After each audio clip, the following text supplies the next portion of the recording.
samedi 29 avril 2023. Mesdames et messieurs, c'est parti pour la grande édition de la semaine. Voici le sommaire. La démission de Idrissa Seck au Conseil économique, social et environnemental et le départ de ses ministres du gouvernement étaient au menu des quotidiens cette semaine après son annonce faite le 22 avril à Thiès. Propos d'Idrissa Seck, leader du parti Rewmi, dans ce journal. Célébration de la journée mondiale du livre et du droit d'auteur, l'INEFJA de Thiès a reçu le ministre de la Culture et du patrimoine historique Aliou Sow. Ce dernier a fait un don de 10 millions de francs CFA pour le renforcement de la bibliothèque de l'Institut. Popongine, l'archevêque de Dakar, Monseigneur Benjamin Ndiaye, était sur le lieu de ladite localité ce mardi 18 avril pour s'enquérir de l'évolution des travaux du sanctuaire marial à quelques semaines du pèlerinage. Mesdames et messieurs, voici le sommaire. Le développement, c'est dans un instant. Bonsoir à tous et bienvenue dans ce journal de la semaine que nous démarrons en politique. La démission de Idrissa Seck à la présidence au Conseil économique, social et environnemental annoncée lors de sa conférence de presse tenue le samedi 22 avril à Thiès. Le leader du parti Rewmi a finalement remis au chef de l'État sa lettre de démission. L'ancien Premier ministre a également réaffirmé sa candidature aux élections présidentielles de 2024. Idrissa Seck, il est au micro de Demba Diaw. Je vous confirme ma candidature à l'élection pour la présidence de la République du Sénégal en février prochain. Inch'Allah.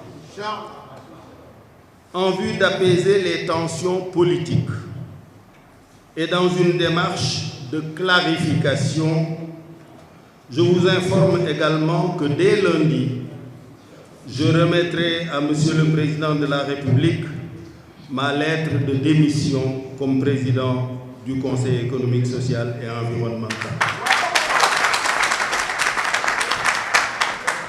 Je lui remettrai aussi une lettre disant mon choix, pour des besoins de clarté, de quitter la coalition Benno Bokk Yakaar. J'annonce également que les ministres, membres de Rewmi, ont décidé de se retirer du gouvernement. Dès demain, je repars, chers compatriotes, à votre rencontre dans une démarche d'écoute et de partage pour que nous construisions ensemble le présent et l'avenir du Sénégal. Je vous remercie. 48 heures après l'annonce de sa démission, le chef de l'État Macky Sall a pris les décisions. Il a mis fin aux fonctions d'Idrissa Seck. Abdoulaye Daouda Diallo est actuel président du Conseil économique, social et environnemental. Il a mis fin également aux fonctions de Yankhoba Diattara, ministre des Sports, Ali Sahel Diop, ministre de l'Élevage et des Produits animaux. Amadou Ba, Premier ministre, est nommé cumulativement avec ses fonctions ministre des Sports et ministre de l'Élevage et des Produits animaux. Toujours dans ce sillage, cette démission du leader du parti Rewmi ne cesse de susciter l'interrogation au sein de la population sénégalaise et thiessoise en particulier. Une décision qui n'est pas partagée par tout le monde selon certains citoyens. Cette décision pourrait marquer un tournant décisif pour les militants et soutiens du parti Rewmi de Thiès, tandis que d'autres la jugent inopportune pour le leader du parti Rewmi, n'est-ce pas, Marie-Sène? Mais quoi qu'on puisse dire, Idrissa Seck est à conjuguer dans le passé. Et c'est très dommage. Il dit c'est un homme politique. C'est depuis des événements jusqu'à nos jours, il est toujours constant pour briguer la présidence de la République. Parce qu'il fait partie de ces leaders politiques qui ont subi une très belle formation politique aux côtés d'Abdoulaye Wade, mais aussi qui avaient eu à faire rêver la jeunesse sénégalaise en général, mais la jeunesse thiessoise en particulier.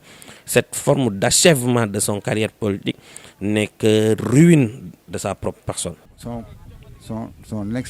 ex-allié, le président de la République, Macky Sall, l'a appelé pour qu'il puisse, en tant que patriote, pour qu'ils puissent, par exemple, travailler ensemble. Et effectivement, c'est ce qu'il a accepté. Il est de son devoir de dire à Macky Sall que maintenant, le travail que j'avais à faire avec toi, il est de mon devoir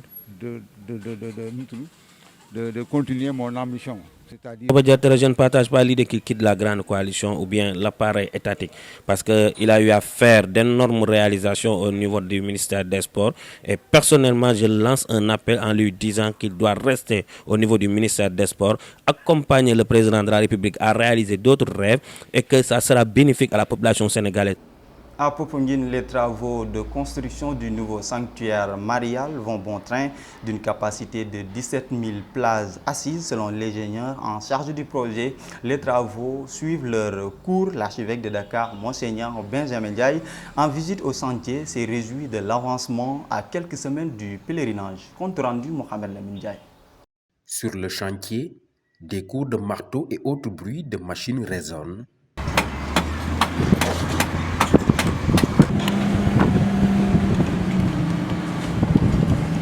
D'une capacité de 17 000 places assises, les travaux du sanctuaire marial de Popenguine sont en pleine évolution. Démarré en 2018, ce projet de construction fait partie intégrante du programme spécial de modernisation des cités religieuses.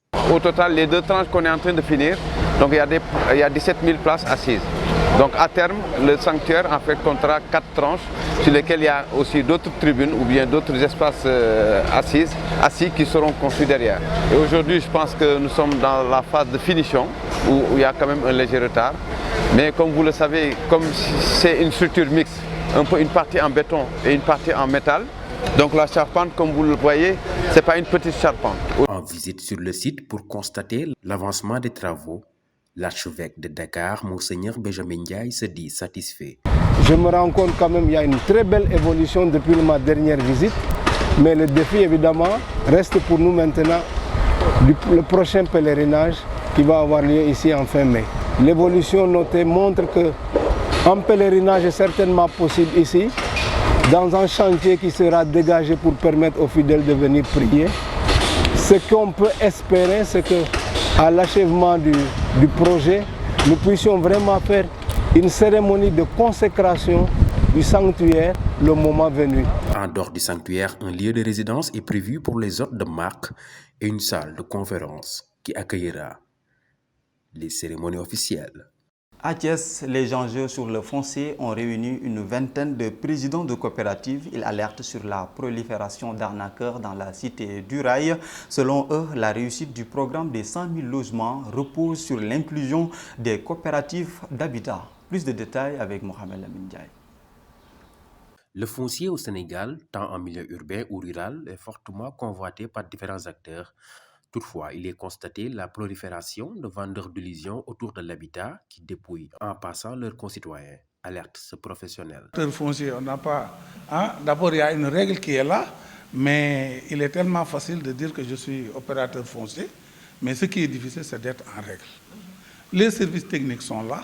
Avant de faire quoi que ce soit, nous conseillons aux gens d'aller voir les services techniques. Tous les outils sont là pour que la personne ait la bonne information avant d'acquérir quoi que ce soit. Les enjeux sont tellement énormes que selon lui, l'habitat devrait figurer dans le secteur primaire. L'habitat pouvait être rangé dans le secteur primaire, à l'image de l'agriculture, l'élevage et la pêche. Différentes politiques ont été mises en place pour permettre à la personne d'accès à un habitat. Aujourd'hui, on est sur la phase habitat social. D'après cette présidente de coopérative, pour une mise en œuvre parfaite de la politique des 100 000 logements de l'État, il faut nécessairement inclure les coopératives. Le gouvernement veut vraiment réussir la politique des 100 000 logements. Immanquablement, ce gouvernement passera par les coopératives d'habitat. Je parle des coopératives d'habitat légalement constituées et d'inclure les jeunes. Parce que les jeunes, non seulement sont l'avenir de ce pays, mais ces jeunes-là ont besoin d'habitat. Plusieurs lois régissent l'accès à la terre et à l'habitat.